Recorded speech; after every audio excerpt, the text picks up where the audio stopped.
Does the surface of the grinder you bought have texture? Do you hate it? When the texture processed by CNC is messy, it affects people's feelings. We posted a video a few days ago.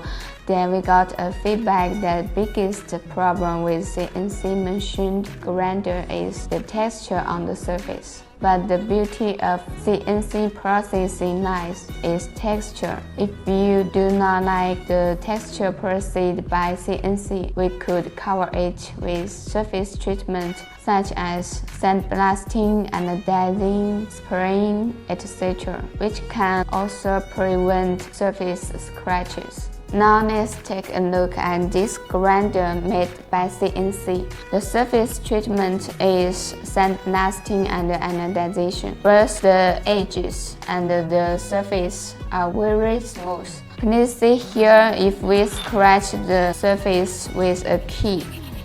There will be no scratches.